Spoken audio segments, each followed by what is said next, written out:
Good afternoon, everybody. Today we are going to talk about the top 10 reasons you are not losing weight. And after that, I want to speak to, is food addiction real or not? And I'm going to give you my perspective. And certainly there is some discussion in the scientific community about the actual reality of food addiction, but I'm going to share with you my thoughts on that. So, first of all, let's talk about the top 10 reasons people really struggle to lose weight. And you know me, I got to get my notes out. 2 seconds here. Here we go. All right. Number one, I understand, shedding pounds can really feel like it's an uphill battle, and you just feel like you're trying to track calories and you're struggling, you're exercising every day, and still the pounds will not budge. So if that's the case, let me go over again the top 10 reasons you may be struggling. Number one is unrealistic expectations. So first of all, if someone is trying to lose 10 pounds in a week, that could be a recipe for disencouragement. Or discouragement. There we go. Discouragement. The reason I say that, if you weigh, let's say, I've certainly seen people lose 10 pounds in a week. I've seen people lose 50 pounds in a month. But these are folks who are morbidly obese, starting at 400 and 500 pounds. We move them to a healthier diet, get them moving their body a little bit. You'll see dramatic weight loss. But there will be a point that slows down and plateaus, and you have to do different strategies. But for folks who need to lose, let's say 20, 30, 40, 50 pounds, you really need to be very careful about understanding that this is not going to be overnight. We don't gain weight overnight typically. If you notice that you've gained 5 to 10 pounds in a period of 2 to 3 days, something else is going on, kidneys, heart, things like that. So when we talk about weight loss, I really want you to pay attention to understand that healthy weight loss, fat loss, not water loss, because sometimes when people go on, let's say, fasting, or they do a very low carbohydrate diet, like a keto type diet, they may say, oh my goodness, I lost so much weight in 1 week or a few days. What they've lost is water weight, right? And then they're not only losing, also potentially losing muscle mass. So lots of things to talk about that. But again, just really want people to understand, aim to lose 1 to 2 pounds per week. That is a healthy weight loss. You're more likely to maintain your muscle mass, which we need to preserve. And that, because that is your metabolic furnace, right? So when you think about weight loss, say, want to preserve muscle as much as possible and lose fat, right? So there's an art to this, but trying to set realistic expectations and know that some weeks you might see it fluctuate up, but the next week it'll fluctuate down. Now, what if you lose 2 to 3 pounds a week? That'll be okay too. Again, it'll vary. Women are going to lose a little bit slower than men. Guess what? They're got more muscles. So I hear that a lot. It's a big complaint. But number one, let's set realistic expectations, be patient with yourself, and move forward in a very sustainable way. Okay, number two, big one. Calorie miscalculations. You have to be in a caloric deficit in order to lose weight. There is no way around that. Yes, there are some nuances to it, but at the end of the day, you have to be in a caloric deficit. Now, I love to say what isn't measured is not managed. And so if you are not measuring your calories, if you're struggling to lose weight, now if you're just switching to a healthier diet and you're losing weight, great, keep that up. But if you're found that you hit a plateau and you're struggling, we need to be paying attention to calories. And that means weighing and measuring your food for a period of time, right? It doesn't mean you have to do it forever, but you're going to find and learn very quickly how much food is. And it's a really interesting lesson to see how much we underestimate the calories of certain foods. So even on a whole food plant-based diet, and I've seen these patients, I take care of patients who come to me because they have not been able to lose all the weight on a whole food plant-based diet. And it's because they're underestimating the calories that they are consuming. Yes, that is absolutely true on a whole food plant-based diet. So please understand it depends on the person, how much muscle they have, their age, their gender, what medications may be also hindering weight loss. lots of things to play here. But at the end of the day, we do need to be in a caloric deficit. It doesn't mean you need to be in a significant, like huge caloric deficit. That is not healthy either. But we do want to pay attention to calories if you're struggling. And you can use apps like Chronometer or MyFitnessPal to get started. But do weigh and measure your food. If you go out, do the best you can to estimate. But yes, calorie miscalculations. Next, number 3, sneaky calorie sources, right? So beware of hidden foods that seem healthy, like salad dressings. So this might be where I have a discussion about patients about oils. Now, oils can be utilized, I think, certain healthy oils like olive oil, extra virgin olive oil, for people who are already healthy and they are not trying to lose weight. However, if you are trying to lose weight and you're trying to count calories, 1 tablespoon of oil is 120 calories of liquid fat, right? This is very easily absorbed by the body, stored away for energy. It is going to be harder to lose weight when you're getting that much caloric punch in such a small amount of food, and it's not going to help satiate you. Now, again, if you want to make room in your diet for healthy oils and that needs to be part of your diet, that's fine. But we just need to take that into account. I don't use oil in my cooking, and I try to avoid oil. One, I just don't feel well when I consume oils. And at this age, I don't need extra calories. So just beware. There's other things is sugary drinks. So people who consume their daily Starbucks, that's an extra 300, 400 calories. And if you're a woman and you're trying to remain in a caloric deficit, just one of those sugary drinks that you slurp down in less than 30 minutes is going to be a shocker to your system. And again, these are very quickly absorbed. It can affect your glucose levels and insulin, all sorts of stuff. But sugary drinks is another one. And processed food snacks. So some people think, oh, this is healthy, or maybe it's a little granola bar or a trail mix. If you're consuming that regularly in large amounts because you're like snacking all day because you're like, oh, I'm a little bit hungry. You think you're hungry. We'll get to this in a minute. That can be another huge area of caloric intake. For me, it's pecans. I love pecans. I could eat literally, I'm pretty sure, a pound of pecans a day, but I can't afford those calories. So be mindful of what you're consuming.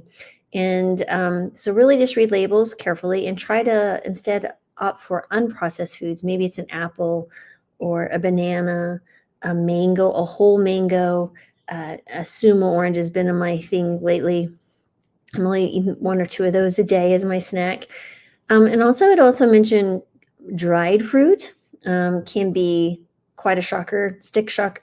What is that called when you're looking for a brand new car? It's sticker shock. Yeah. So it could be label shock, right? Because if you look at the calories, let's say of 1 medjool date, I think that's around 70 calories, right?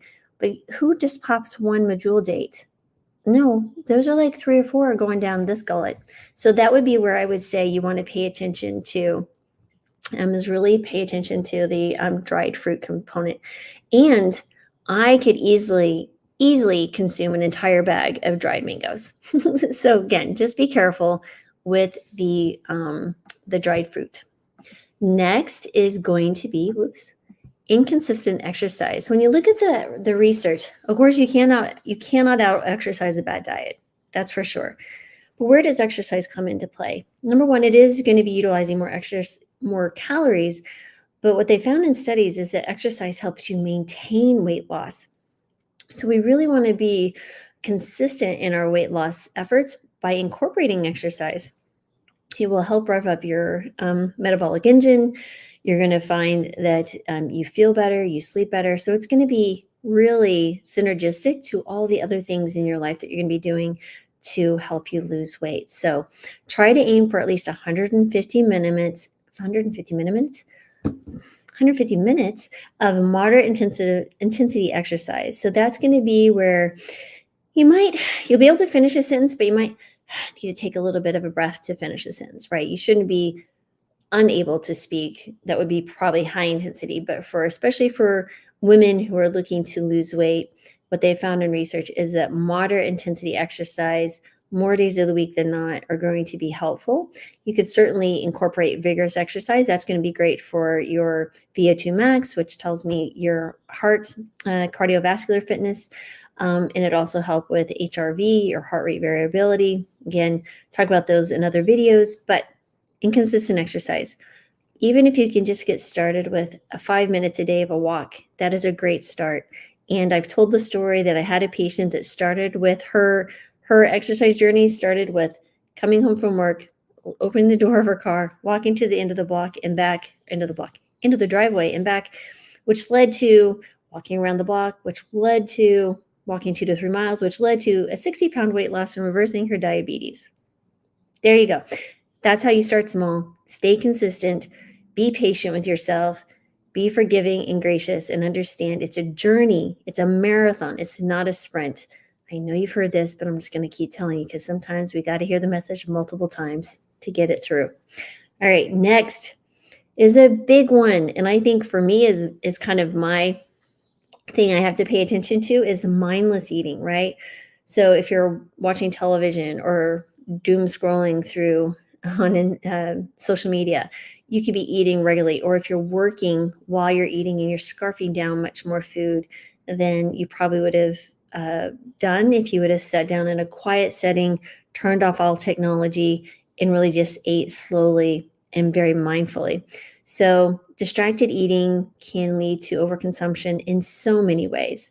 So you really maybe want to practice what we call mindful focus eating, right? So this is really slowing down. Sometimes I tell patients, try utilizing the other hand. So if you're right-handed, use your left hand to consume the food. And that might be helpful to slow you down and just think about the food, the textures, the smells, and just honestly, just think about the food. Be present in the moment of enjoying the meal itself or enjoying the company that you're with in real life. Have people put away their phones during meal times, and that will lead not only to more mindful eating, but a much more enjoyable eating experience. You're going to find you're probably going to eat less because you're not eating so quickly. It allows the stomach to expand and send messages up to the brain. It's like, hey, we've got calories, we're feeling good. Let's bring down, ratchet down the hunger hormone, get everything moving in that direction. So mindless eating. Next is emotional eating. And so many people will turn to food when they are looking for comfort because they're stressed or sad or bored, lonely. So there can be these emotional triggers, and this will lead to my discussion here in a minute around food addiction and understanding that eating can be a coping mechanism that is misplaced and can be detrimental, right? Leading to being overweight or obese and insulin resistance and diabetes and elevated cholesterol, increased risk of so many chronic diseases. So the emotional eating piece is something that I speak to patients a lot. That's why I created the Psychology of Weight Loss course. And because I really want to help people understand the mental component of why we're eating, when we're stressed, of when we're bored or anxious, or any number of reasons. It's very nuanced per person, but there are some general guidelines that you can do to kind of understand what's going on in your own mind and overcome them, which I'm going to get to in just a minute. Next is underlying medical conditions, right? So things like hypothyroidism, PCOS, insulin resistance, that can make, weight loss more challenging. There might be medications that you're taking that are weight promoting. So there's actually quite a few diabetic medications that are weight promoting, meaning that you take them and they will help you gain weight. And guess what? That makes the diabetes worse, which means you're going to need more medications. There are hypertension medications. There are certain medications for mental illness that may be weight promoting. So you might want to speak to your doctor about, are any of your medications weight promoting? And is there any alternatives to those medications if you require them? So it's a conversation and something you should be aware of. Next is sleep deprivation. We spend a third of our lives asleep. That should tell us it's an important thing. So it shouldn't be at the top of your list to deprive yourself of sleep when you're busy. Sleep makes you more efficient and will make your day much more enjoyable. So think about sleep as plugging into the wall socket and recharging to make your day even better, right? Don't drag it in your day into the evening, and then you're going to set yourself up for a rough day the next day, and then that just catapults into a rough week. Please, please pay attention to your sleep. If you're struggling to sleep, I've been asked some questions in the comments about how to get better sleep. Oh, which reminds me, I keep being asked. I should tell you guys, please subscribe to the channel wherever you're listening and share this video with someone you might think would be helpful. I forgot to do that. Sorry. Please subscribe. I hope you found it helpful. Anyway, moving on. The sleep deprivation. Should we be getting 7 to 8 hours sleep? Some patients, I've seen they do really well in 6.5 hours, and others need like 8.5 hours. So remember, 7 to 8 hours is a recommendation, a general recommendation where we should be aiming for. But depending on your age, your gender, your physical activity, all sorts of things, that may vary per person. And if you're struggling with your sleep and you're hitting this perimenopausal age, 45 to, late 50s, there can be some really interesting hormonal things going on in the brain without your estrogen. HRT, or hormone replacement therapy, or menopausal hormone therapy, which is now referred to, or MHT, can be very, very helpful, guys. And the research is in that this can be done very safely. There's different medications. When you look at the prior research where HRT just literally dropped off a cliff and was not prescribed, dramatic shifts in prescriptions in the early 2000s. The research was, how should I say this, reported in certain medications utilized, that it highlighted some things to keep in mind. But if you look at the more recent data, and they've reevaluated that data, and it's so important that you understand the majority of women can take menopausal hormone therapy safely. The route of administration is important. And again, timing is important. So as far as when is someone actually started on hormone therapy. So again, this is a conversation you should be having with your physician. If they're adamant that you shouldn't be on it and you want to continue that discussion, please look for a second opinion, because this is very, very important. My thoughts on some people ask, well, what is bioidentical hormones? Is that better? Now, bioidentical hormones refer to the hormones that are created that are just like the hormones that we make, our ovaries make, estradiol and progesterone. And these can be FDA regulated. They come in patches, creams, different things like that. Progesterone come in a pill, the micronized. It's really important to understand. I personally do not recommend that someone go to a compounding pharmacy to have these specialized hormone makeup. I'd rather utilize something that is regulated. I understand exactly what they're getting because it's FDA regulated, versus a compounding pharmacy. I have no idea if my patient is actually getting what they're supposed to be getting. I don't know what they're using.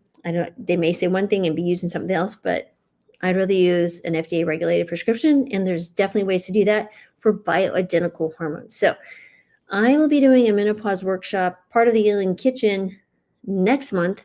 But anyway, I really wanted to speak to that and highlight that, because sleep is one of the number one menopausal symptoms that I hear about patients speak about. It can also go, you have not only that, but of course the hot flashes, mood changes, you'll changes in your lipids, you'll get joint pains, some interesting symptoms. So we'll dive into that more next month. But next on, lack of protein. Okay, why am I saying this? Protein will keep you satiated. And have I seen this in a plant-based diet? Yes. Is it very common? Not really so much, but I will say I attract women. I attract many times older women. Maybe their appetite isn't as great, in the sense of, if they're eating a lot of low calorie, high fibrous foods such as vegetables and fruits, which of course I want them eating, but they're neglecting the legumes and the whole grains for whatever reasons. Maybe they heard some guru saying you need to eat a pound of vegetables first, and then I'm like, you eat a pound of vegetables, it's gonna be really hard to get enough protein. So that is when I would say, yes, there are certainly labs that you could be measuring. And again, depending on the person, sometimes the symptoms. Um, Again, it's a nuanced discussion, but aim for 1 gram of protein per kilogram minimally per day. So that means 1 gram of protein per 2.2 pounds of body weight per day. Then you should be good to go, especially if you're over 65. Ongoing question. Next, giving up too easily. That's number 10. Giving up too easily. People like, well, it's been 2 weeks and I've only lost 2 pounds. Okay, that's great. Keep going, right? Why are we giving up so easily? Why are we going on to the next shiny object? Obviously, that's just working. Keep on going, right? You don't jump off the ship just because the wind is pushing you off course. You just look at the data and you steer back to course, right? If you're struggling to know what's the course adjustment, that's when you bring in the professionals. Someone like myself, a dietitian, a physical trainer that's well versed in nutrition, lots of different ways you can get back on the right track. So understand again, like I said before, this is a marathon, not a sprint. Top 10 reasons again.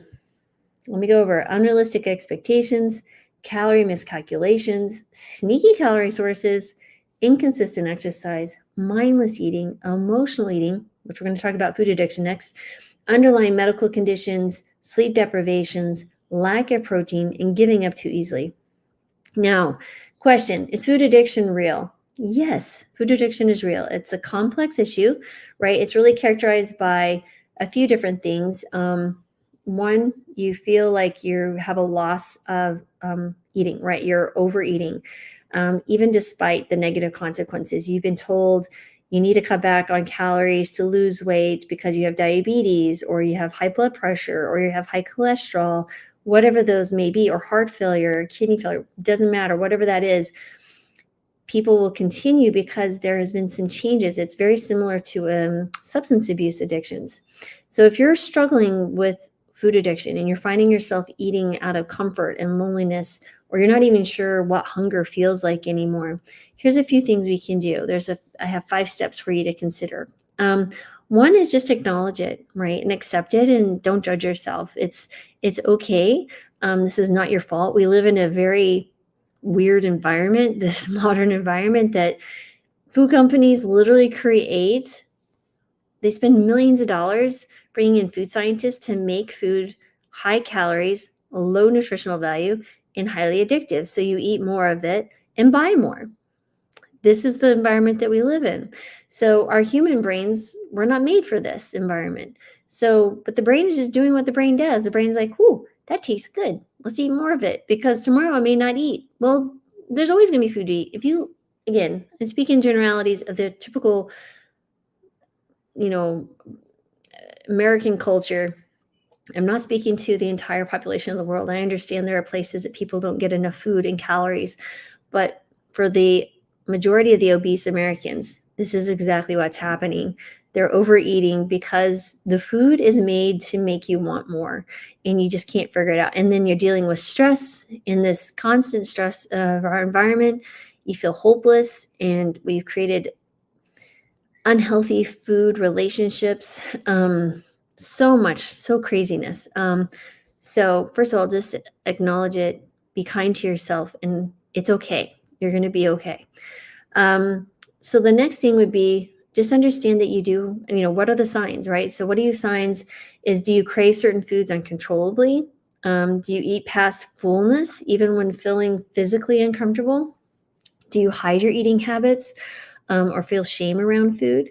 I've had such amazing conversations with people who said, when I was growing up, I had, parents who were always fighting or they were in an abusive situation. The one thing that they felt they could control is their food, right? And so if they ate chips or something sweet, one, they're getting a dopamine hit, but they feel like they can control it. And so that gives them some autonomy that humans want. They want to feel in control of their lives. And that's where the relationship with food, or the unhealthy relationship with food starts, right? But it's a very understandable pathway. So if that's the case, again, be kind to yourself and we acknowledge it. They're absolutely food addiction specialists you can speak to about that. But number one is just acknowledge and acceptance. Okay. Number two, let's talk about triggers, right? So we want to understand your triggers. So how do you identify the triggers of the craving and the binge, right? Episodes. First of all, is it stress? Is it boredom? Is it certain emotions, certain people, specific environments? So one way to do this is to do some habit charting or habit mapping. And so remember, a habit is a cue, a prompt, and a behavior and a result or reward, right? And so the reward, if your brain is like, okay, the trigger is you're walking through the mall and you smell those delicious, what are they called? Those pretzels. I can't remember. They smell so good. But anyway, so you smell it, prompt trigger, you go and get it, you eat it. The reward is, holy moly, that's salty, chewy deliciousness. It's high in fat. Remember that, because the next time we're in the mall, we're coming straight back here, and that'll be the first step. So that is the habit loop, right? So the trigger is the smell, the hunger, whatever the struggle there. Another trigger could be you get an email from a certain person or colleague every day, or someone you don't want to hear from, and it stresses you out. So instead of opening the email and facing it head on, we're like, maybe I'll just put that aside for the moment. I'm just going to go get something to eat. Or you drop by your neighbor, your colleague, your cubicle neighbors next door, and get a handful of M&Ms or some candy out of your drawer.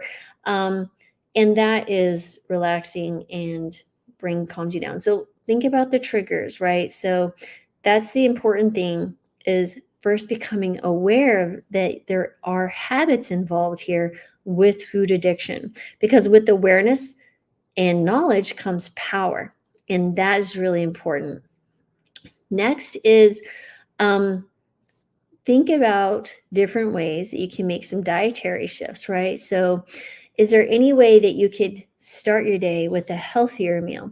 So instead of, a drive-through, I don't know, McDonald's or something, and picking up, a fast food breakfast, is there anything you can do beforehand? Maybe make a smoothie and drink that, or do some overnight oats if you're struggling with time.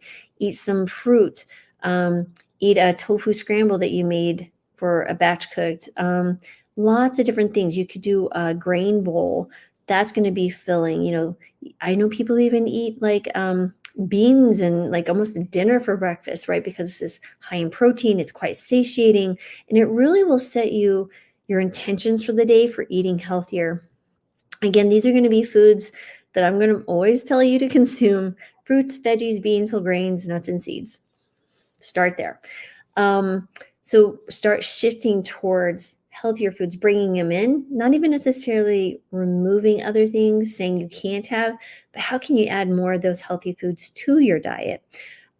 Next, maybe limiting some of it, the more processed sugary drinks. So maybe we can cut back on Starbucks, for example, or instead of, veggies and ranch dip, maybe do veggies and hummus, right? So these are some healthy alternatives. And, it's okay to walk into this slowly. You don't have to be perfect overnight. That sets us up for failure very quickly. So it's okay to gently move into changing your diet. Next is step 4 is develop a healthy relationship with food. How do we do this? Well, we start looking at food and trying to pay attention to our body. So first of all, practice mindful eating, like I mentioned earlier. When you feel the urge to eat something, give yourself space and time to evaluate what's going on and be in touch with the body. Is your stomach growling? Did you eat just an hour ago? If you drank a glass of water, sometimes thirst is telling you that you're hungry. If you drink a glass of water, are you still hungry? So by thinking about these things and gently just observing and doing certain things like a glass of water before you consume something, you'll learn a lot about your body and become more intuitive to the food or the hunger cues that your body is telling you. And again, we really want to just be paying attention to how we're eating, when we're eating, what we're eating, and just do one small thing at a time. If it's like, all I can do is add an apple to my dietary meal plan, or if I feel the urge to eat, I'm going to just eat an apple first. And if I'm still hungry after that, eat something else, fine. There's lots of ways to do this, but just an idea for you. Next is let's address the underlying issues, right? So that's where, the deeper emotional issues need to be dealt with, like stress, anxiety, depression. This is where professionals will be very helpful, and therapy can be very helpful for you. Maybe also finally consider joining a support group and people who have been and walked down your path, to help you understand and support each other. I found that the group coaching element of my, like, for example, my psychology of weight loss course and my metabolism course, master metabolism and lose weight course, which is coming, which was beta groups, was glucose masterminds. The group dynamic was essential for the ongoing success of patients. So when we took a break from the group dynamic, people struggled again, but we get back on with our group meetings and people do really well again. So group visits, the group support groups are so helpful. And when you join the psychology of weight loss or the metabolism course I'm going to be launching the next week or so, you get lifetime monthly free group coaching with myself. And I think it's so important to add that and build a strong and loving community. So, okay. So I think really seek professional help if you need it. Be patient and kind to yourself and focus on progress, not perfection. And so I hope you found that helpful. I was really on my heart today to share this. I, try to be very thoughtful in what I bring to you and helpful in terms of actionable items.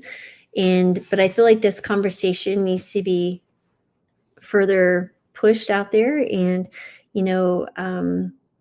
not to be ashamed when you're struggling for anything, be it weight loss or anything else in life. So yeah, so there it is, guys. I hope you found this helpful, and I appreciate you being here as always. So I'm sending you love, joy, peace, and gratitude, and abundance, and healing.